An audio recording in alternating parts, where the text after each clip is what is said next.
Okay, so starting off today's show, I actually wanted to talk a little bit about one of the minor announcements that came out in the NFL over the weekend. And when I say minor, I don't mean just from a overall perspective. I think in the big picture, a lot of people will care about it, but something that when the average fan hears, especially during these times, this is news that the fan is going to be like, all right, like who really cares? Not really that big of a deal to me, especially when you consider the two teams that they will be featuring. And that is the announcement of Hard Knocks LA on HBO officially becoming a thing for this summer, with the LA Rams and the LA Chargers going into their training camp and doing the normal Hard Knocks routine, following all those teams around. And it's also going to be very interesting to see how exactly the coronavirus is illustrated during NFL training camp, and seeing how much exactly of that the Hard Knocks crew will show us. I know over the last couple of years with Hard Knocks, that has kind of been like a big thing on it, has been how much exposure are you actually getting. A lot of people will say that while your team is on Hard Knocks, it's a big distraction, and they go inside the details of the locker room, and as a player, you would hate it. And I get it, but at the same time, I feel like a lot of people forget to remember that last offseason, the Oakland Raiders were on it, and during the offseason, they were literally in the middle of the whole Antonio Brown saga, and he wasn't even mentioned on the show like once. The whole controversy of it wasn't really mentioned at all. They didn't really go in depth into the details. So I think with Hard Knocks, even though a lot of players will say it's a distraction, and a lot of players will say, oh, this isn't really something I want to be involved in, and I get it. But at the same time, the cameras really air and really produce only the things that John Gruden and the owners of the Raiders will want. And this year, it's going to be featuring not only one team, but two teams. That's the LA Rams and the LA Chargers. We all know that LA in football has kind of been rough in terms of fan support over the last couple of years. So maybe the NFL just thought this would be kind of a new way to re-engage fans and give fans in LA another thing to watch and interested in football. I don't know if that's exactly the case or not, but the segment that I'm talking about right now, and the reason why I wanted to talk about this today, isn't even about actual Hard Knocks. It's about something called the Hard Knocks curse. And basically, I don't know if you guys have ever heard of this, but every team that has been featured on Hard Knocks, I believe it's been over the last 10 years, maybe longer, it's some ridiculous streak. All of those teams have not made the playoffs. And the more closer I look at each team in each situation, it's not shocking. Hard Knocks, one of the rules to be on the show is you couldn't be a team that made the playoffs the previous year before, and you can't have a coach that is in his first year. So that automatically, off the bat, takes away a couple teams, and the Rams and the Chargers are two teams that actually fit under those two rules. They apply to those two rules. Both teams didn't miss the playoffs last year, and both teams have a coach that has been in that respective place for more than a year. But a fan asked me, like, Zach, what do you think of the Rams and the Chargers this year? Do you think either team could break the Hard Knocks curse? And not only do I think not only will not both of those teams make the playoffs, I think both of those teams are going to miss the playoffs. And a lot of people have asked me, do you think one of them will? Do you think two of them will? Yeah, I actually think both the Chargers and the Rams are going to miss the playoffs. And I think the Hard Knocks curse, if you put it like that, is going to continue. But what I will also say is this. The reason why I'm predicting for those two teams to miss the playoffs has legit nothing to do with them being on Hard Knocks. I just wanted to make that very clear off the bat before I start going into major detail here. So the first team in LA that we will be talking about today is the Los Angeles Chargers. And the Chargers were actually in the news for another story over the past week, and that was that their head coach, Anthony Lynn, said that the Chargers would consider bringing in Colin Kaepernick for a workout. And this isn't something I wanted to get into for today, but just something about that comment. That comment doesn't really mean much to me, because if Anthony Lynn and the Chargers were really telling the truth, why wouldn't they have brought in Cam Newton? I literally have been saying all offseason that Cam Newton would be the perfect addition for the Los Angeles Charger football team, and they say that they want to bring in Colin Kaepernick, who hasn't played in the league over the past 4 years. That's just not true. If you want to say you're interested in Colin Kaepernick, that's fine, but at least show your interest. Action, we all know, speaks louder than words. So when you look at the LA Chargers, I don't think they're going to be that good this season, and I think there are a bunch of reasons to go through with it. Number one, and I know off the bat this is going to sound a little weird, and you're going to be like, Zach, there's no way this could actually make that big of a difference in terms of determining how good a football team is or not. And I get it, but this is just the first thing that comes to mind when I think about the 2020 Los Angeles Chargers, is just the fact that they don't have any fans. I mean, last year, it was embarrassing that opposing fans just took over their stadium. And we don't really know what exactly the deal is going to be with crowds this year. Maybe, I guess you could use that as as a rebuttal to my point, is that, hey, there aren't really going to be that many fans allowed in the stadium this year anyway. What's the point? And that is true, but I just want to say, as a NFL team in a big-time city, it is never good to know that you just don't really have that many people supporting you, and I think that is something not only the Chargers, but also the NFL as a whole has really realized over the last couple seasons. But when you look at the Chargers and the Rams, really, another big reason I believe why they're really pushing this whole Hard Knocks thing on us is because they're also both moving into the new SoFi Stadium. We know that the LA Rams actually have a Sunday Night Football game to open their season at the new SoFi Stadium at home against the Dallas Cowboys, and assuming that game happens like it's supposed to, the atmosphere for that one should be awesome. It will be really fun to see. But when you look at the Chargers, going back to them, this is another season of change for them. It's new uniforms, and they don't have Phillip Rivers. And that's the first thing I wanted to talk about when it comes to the LA Chargers, is their quarterback spot.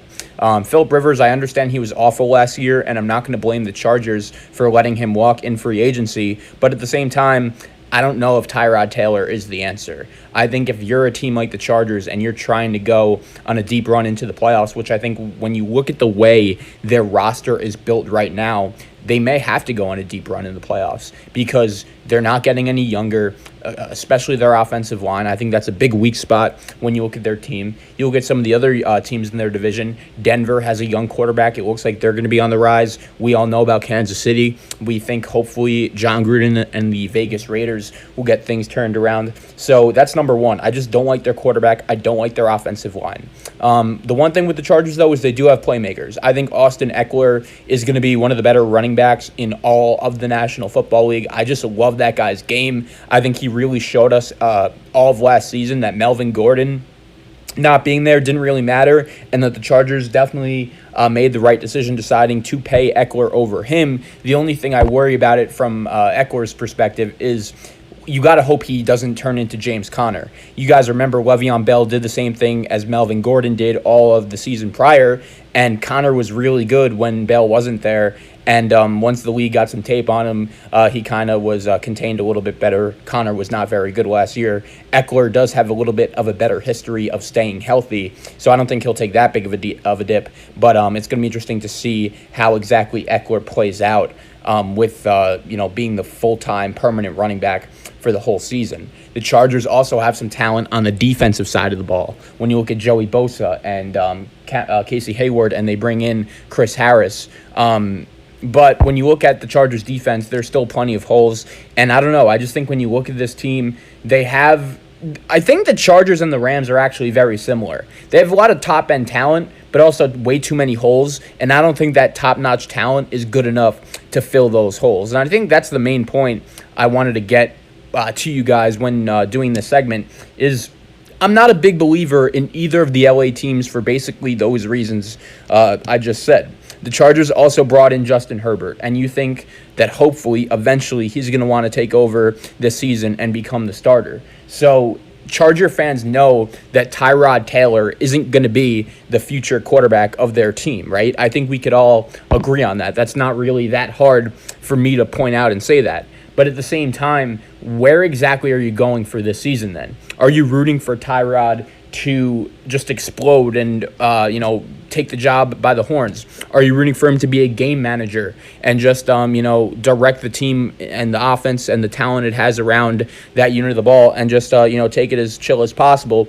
Or are you rooting for Tyrod to struggle a little bit, basically what happened in Cleveland with the last time he was with the Browns, and have the kid take over? So I think the Chargers are going to be a very interesting team to watch for. I think there are just way too many question marks with this team, and that's why I'm not really that high on them. But I just wanted to say, even though people are asking me, Zach, what's your opinion on the Hard Knocks curse? Do you think it could be broken this year? And as it pertains to the Chargers, I think it won't be broken, but it's not just because they're on Hard Knocks and I believe in the curse. It's just because I don't think they're that good.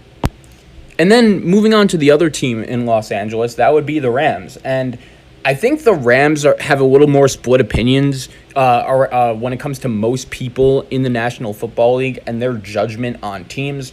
When you look at the core of Jared Goff and Sean McVay, even though they have their haters, I do feel like people will put them in a little bit of a different category compared to the other teams around the National Football League that have question marks. Because when you look at the Rams and their resume and what they've done since Goff and McVay have connected paths, it's been pretty impressive. You know, they got to a Super Bowl. They won a division title the year before that. They were very disappointing this past season. I understand that. But big picture, they did finish 9-7. It could have been much worse. And I think when you look at that and you look at some of the other key pieces that remained on this Rams team since their Super Bowl appearance, I do think they still have some believers. And for me, to be honest with you guys, I'm just not really one of them. And kind of similar to the Chargers, there's a lot of different reasons for that. I don't think the Rams are going to be the team that breaks the Hard Knocks curse, and I'm not saying that very similarly to the Chargers in the sense that I don't think the reason why the LA Rams are not going to be good this year is because, they're on Hard Knocks. I just don't think their roster is built to win in the NFL, and I'll explain to you what I mean. Let's start here. When you look at Jared Goff as a quarterback, I'll admit, I'm not the biggest Jared Goff hater. I think there are plenty of people around the National Football League when it comes to judging quarterbacks that are much higher, that are much easier, that are much more willing to criticize Jared Goff than I am. But when you look at his career stats, and I think this is a big thing for me, in 2018, he had a 65% completion percentage, threw for about 4,700 yards, and then listen to this, 32 touchdowns and 12 picks. And I understand that in the playoffs, he wasn't really very effective at all. He wasn't the main reason why that LA Ram team got to the Super Bowl against the Patriots. His offensive line was good, and he hasn't really been able to show me the ability since then that he could be a consistent, productive passer without a good and steady offensive line. Like, I totally understand that. And then when you look at his 2019 season, basically all of his numbers went down. 63% passing, 4,600 yards just about, and then look at this, 22 touchdowns and 16 interceptions. So Jared Goff, I don't think he's the problem with the Rams. I think that when you put him, and if you put him in the right spot, Jared Goff can actually be a pretty productive quarterback in the National Football League, and I think you could win with him. I also even said that he wasn't the main reason why the LA Rams got to that Super Bowl against the Patriots, and that's true, and I understand he really didn't play well in that Super Bowl at all. But are people, forgetting that very controversial NFC Championship game against the New Orleans Saints? I speak about it on this show all the time. Did the Nickel Roby-Coleman cost the New Orleans Saints the game? Absolutely. But Jared Goff made the plays in overtime and late in the fourth quarter that Drew Brees wasn't able to make in that game. And I think that's another big reason as to why the Rams won. Like, the reason why the Rams won that game wasn't all because Nickel Roby-Coleman wasn't called for that penalty. They took advantage of opportunities that the Saints just flat out weren't able to take advantage of. So I think when you look at Jared Goff, even though a lot of people are not really that confident and high on him, I don't think he's the problem. I think he could still be a productive quarterback. The reason why I'm not really that high on the Rams compared to most is just because of not only the fact that they lost a lot of pieces, it's just that they have too many holes. And I remember saying that at the time on this show when they traded for Jalen Ramsey and gave up 2 first-round picks. When you were in a spot like they were in with just no draft picks, I understand your window is very small, and the way the Rams have built their team, they basically said to themselves, all right, we're giving us like a 3-4 year window to hopefully win a championship. They also already paid Jared Goff, but their draft picks just are kind of scarce and limited right now. I will also say that they traded away Brandon Cooks during the offseason and got a second-round pick. I think that was the one move that they've made over the last couple offseasons that I would give them props for. I think that was a move that made sense because they really needed draft picks, and they kind of just saw, all right, the Houston Texans don't really value draft picks. That's fine with us, and that wasn't a bad move whatsoever. I'll give them credit for that. But at the same time, they paid Aaron Donald a lot of money, and he deserves it. Same with Jared Goff. And I hate to say it, but same with Todd Gurley, who they let go and are literally paying to play on another team. That's what they think of him. But they also gave up 2 first-round picks for Jalen Ramsey. And Ramsey's a guy whose contract does expire after this season. And if you were the Rams and you decided to give up 2 first-round picks for Jalen Ramsey, I don't understand why you wouldn't be interested in signing him for the long term. And I think the Rams, when you look at the team, the way they're built, they are old on the offensive line. Andrew Whitworth, I was pretty surprisingly, he made the decision to come back. They do have a couple young offensive linemen. It was actually one of them, Brian Sullivan. You know what? I'll check. I'll just there's his name. Bad radio here, but they had an offensive lineman that tested positive for corona, and he was one of their better young Brian Allen, that was his name. Yeah, and the Rams, I actually think their offensive line is it's not that bad. I think it's improving, but it's still a concern, especially when you look at the way Jared Goff has played over the course of his career with a poor offensive line. And when you also compare the division they're in, it's going to be tough for them to win. But if Sean McVay is an elite coach, and I think he's a good coach, I think I would have him between number 6 and number 8 in terms of my top 10 head coaches in the National Football League right now if I were ranking them. Let's see Sean McVay take a team that has a lot of holes and a team that I don't think is very good right now, just based on those holes, and see what he could do with them, because he really did change the culture with the LA Rams when you look at how it was when he first got to LA compared to after. So I'm going to be very curious to see how the Rams do this season, and the Chargers as well. But I just wanted to wrap this segment by saying this. I don't think the Rams and the Chargers will be good this season, and it's not because of the Hard Knocks curse. I just don't love the way either team is built.